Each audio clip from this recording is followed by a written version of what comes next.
How's it going, everyone? It's Mike from PC Classic Cars, back with another virtual description. Today we are going to talk about my black 1974 Dodge Challenger Rally Edition with 95,654 miles. This is a vehicle I bought from actually an estate out of Minneapolis, or the Minneapolis, Minnesota area. Apparently it was coming out of an estate from a family that had it a number of years, and then this gentleman was just helping them sell the vehicle. That family apparently was the one that had a lot of the work done, and they owned it for a number of years. Unfortunately, I don't have a ton of paperwork on the car outside of the good clean title, and then this one does actually have two really good clean fender tags on it. So you do have the cool fender tags, which is awesome, and this is an L Code 364 barrel Challenger.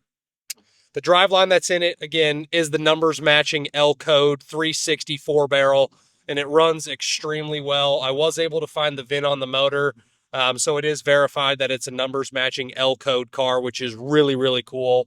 And this one is backed by your standard 727 3-speed automatic transmission. And then you have your other standard equipment like your power steering, power front disc brakes. And then this one does have an aftermarket aluminum radiator.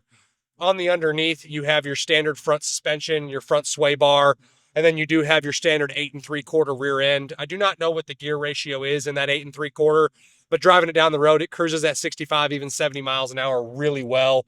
And it's a very ironed out and a very tight driving Mopar. And that's one of the reasons why I believe it to be an actual 95,000 original mile car. Unfortunately, I don't have any paperwork to support that. But judging by the originality of the underneath, having the original driveline in it, and just kind of the backstory that I got on the car when I bought it, I definitely believe, and everything falls into line that it is a 95,000 mile car. I forgot to mention on the rear end, being that's an 8 3/4, it does have some aftermarket rear air shocks. The air shocks are a little bit older. I don't know exactly when they were installed, but the suspension front and rear does feel good on the car. On your exhaust, you retain a stock style set of manifolds. You have dual exhaust. You do have an aftermarket set of mufflers, full tailpipes, and then you do have the chrome tips cut out in the back. Sounds really kick-ass going down the road. Take a look at my 10-minute long test drive video. It'll be me personally driving the vehicle going down the road. But again, it runs and drives really, really well and is a nice, tight driving Mopar. On my does it work section, there are a few small disclaimers on this one. The fuel gauge did not move when I added any fuel, so I don't know if it's the gauge or if it's the sending unit. The speedometer works, but the little needle is actually broken off, so it just needs a new needle. The tach functions, but again, it's not 100% accurate. It's just kind of a little bit higher. When I was cruising about 65, 70 miles an hour, I was just under about 3,000 RPMs, but it was reading about 5 or 6. So the tach does work. Again, it's just not accurate.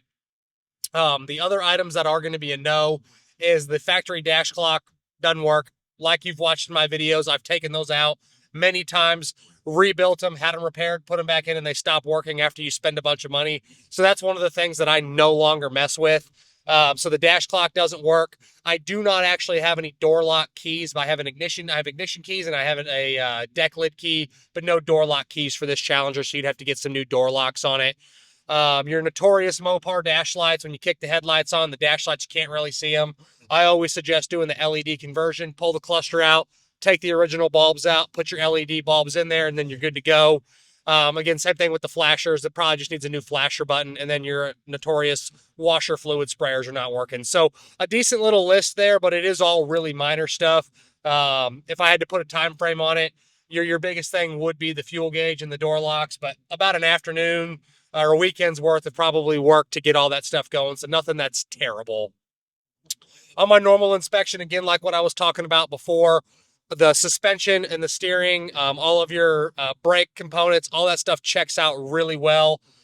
Shockingly enough, for a Mopar, when I checked this car in, it was very nice and dry underneath. But I will almost guarantee you at some point in the next owner's ownership, it's going to leak something. I don't know if I've ever owned a Mopar that hasn't leaked something or consistently dripped something at some point. I could very well walk into my shop tomorrow or Monday when I get back to the shop. It could very well have a puddle underneath it. There's just no way to know. But right now, it does look nice and dry. The bottom of the motor, bottom of the transmission, all of your brake lines, there's nothing leaking currently. But on a Mopar, especially a Mopar for a classic car, you're going to develop some drips and leaks at some point in your ownership. It's just going to happen. But again, right now it does check out good. Your rear air shocks are a little bit older. Your front suspension components and steering have had a few pieces and parts upgraded. The sway bar bracket bushing end links and the ball joints look like they're newer. And again, probably part of the reason why the vehicle does drive so well. Some of the rear end bushings are a little bit older, but nothing that I would classify having to be redone at this moment. On your exterior, probably my favorite thing about this car. Again, I'm not a Mopar guy, but this car has a hell of a look to it. It is an A57 Rally package car. It was a color change. It's now TX9 black with the red Rally graphics on the side. This was originally a code JY7 gold car. I definitely think the black with the red accents is a huge upgrade.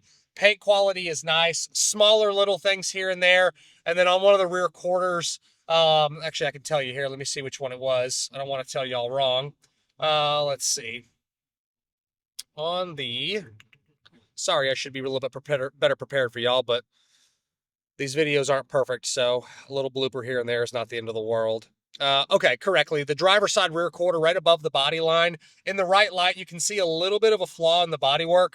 I don't think it's anything major, just something nitpicky there. When you get in the right light, you can see a little flaw in the quarter. The rest of the car is really nice and straight. The door jambs are great. I do not see any signs of quarter replacement up on the inside of the trunk. Also from the underneath, I do believe it to be an original metal car from everything that I can see. Again, paint quality is nice. It's black. You can nitpick black to death, but this car represents very well. It's something that I would personally keep. It's that nice. The vinyl top is great. Again, you have the red Rally graphics on the side. This is a true Rally A57 car. And then I actually really like the luggage rack on it. I think it gives it a unique look, especially with the black top. And then you have your fender mounted turn signals as well. I did put brand new wheels and tires on this car. They're the staggered set of Magnum 500s. You have a little bit of a bigger tire in the rear, gives it that good aggressive stance. And just, again, a really kick-ass Mopar. It's hard to beat the look of a black Challenger across any of the years 70 through 74. And I do really like the Rally package that these cars came with the graphics down the side. It just gives it a tough look. On your interior, you have a stock style code A6X9 black bucket seat interior, standard bucket seats, center console, floor shifter. You do have your standard gauges with the tack that's in there. On the lower portion of the dash and next to your heat controls, there's a small little hole that's drilled in the piece of plastic. My guess is there was probably a little switch mounted there at one point.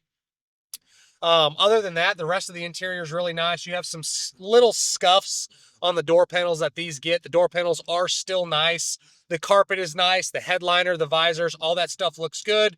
Dash pad itself is in good shape. I will say that this does have the rear defrost in the back, which is nice. To be honest, I don't know the functionality of it. It's not something that I normally mess with. If someone needs me to, I can go try and kick it on. But to be honest, I didn't really check the rear defrost. And then you do have your two speakers in the back. One of them is a factory speaker with the factory little holes in the package tray. One of them's kind of got like a little circle around it. I'll have a photo of it in my additional informations tab that will outline the little imperfections kind of front to back, inside and out on the car. But again, overall, the interior is very clean. Same thing with the engine bay. Again, you have your stock appearing engine bay outside of the aftermarket aluminum radiator. We did verify again that it is the numbers matching L code 360. Nothing's out of place. Your two fender tags are where they're supposed to be. Core support's in great shape, so nothing really out of place in the engine bay. Underneath, again, lines up with a 95,000 original mile car. Super solid. It is factory undercoated, but it's very nice original metal on the bottom side. I didn't find any rust repair, rust issues, just a good, solid, nice Mopar on the bottom. Obviously, I'll input some photos of the underneath in this video, but overall, bottom side of this car is great. Overall, again, if you haven't figured it out during this video, I'm a huge fan of this Challenger. And as y'all know, I'm not a Mopar guy. I'm the Ford guy here at my shop. Everyone gives me a hard time about that, so I am not a Mopar guy. But this is a car that I would personally own. It's black. It's got a black top. The Rally graphics down the side. It is an L code 360. That's your higher performance setup. For being a 74, you could have also got a 318 or a 6-cylinder. But this was your performance package, the A57 Rally package. Then you got your L code 360 4-barrel V8. You could have actually got an L code with the 4-speed, but that's pretty rare on a 74 Challenger. This one having the 727 3-speed automatic, you put it in drive go. Just a really cool, heck of a looking car across any platform, and just a really, really nice car. As always, I appreciate y'all stopping in to watch another one of my virtual descriptions. Make sure you check out that test drive video posted on my website, pcclassiccars.com. Also, check out the additional informations tab. That will be on the website as well. I'll catch you guys on the next virtual description, and have a nice weekend.